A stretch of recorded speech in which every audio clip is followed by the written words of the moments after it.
you do in the book share some thoughts about cash and cash management, and how it impacts, a business over the whole. And I was wondering if you could share with our viewers just some of these thoughts on cash management, that they can take away with them, when they're considering the impacts of all their decisions on their organization.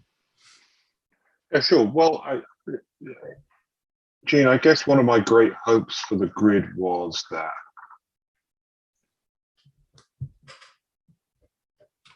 it would provide a means of turning specialists into generalists. Yeah. Yeah. And that would apply universally, right? So you're a CPA. Well, I think it's important that if you're in accounting or finance, you have a cursory understanding of what we're talking about when we talk about the importance of brand, when we talk about the importance of customer experience, or when we talk about values and beliefs and that kind of thing, which can be on the softer side. Agreed. Likewise, I think it's very important that if you're a designer or a product developer or involved in customer experience or in any of those other things, that you have an awareness of that you're financially literate, basically, that you understand concepts like contribution margin, you understand the distinction between a fixed cost and a variable cost, you understand the distinction between capital expenditure and operating expenditure. Not least of all, because ultimately everyone at a certain point in their level of promotion becomes an accountant, right? Like when you are promoted into the C-suite or the chief executive chair, you are expected to know your way around a balance sheet, cash flow statement, and a P&L. A lot of people, it's their first exposure to them, right? So it's never too early to start building financial literacy.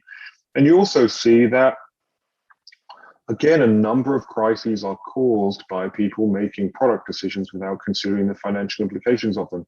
There was a good book, I think, on the turnaround of Lego, brick by brick, where they were saying that they allow people to go off and create these wild different products. This was, probably in their darkest hour before their amazing turnaround. Right. Of course, the implications of carrying, the working capital implications of carrying all these different parts and things in stock without really knowing whether people were going to buy them were financially kind of catastrophic. So the broader aim was not necessarily to educate people on the merits of cash flow. Yeah, you need enough cash to cover your bills, and thinking about cash flow is extremely important. It was more the broader idea of, are you financially literate? Probably the more important point of it in the grid, and the thing that certainly shocks people the most, is the non-linear impact of price changes on profit.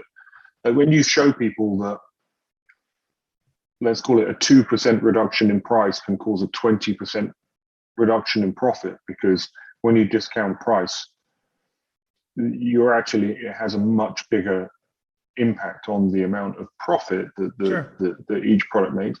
Most people have never run those calculations. Sure.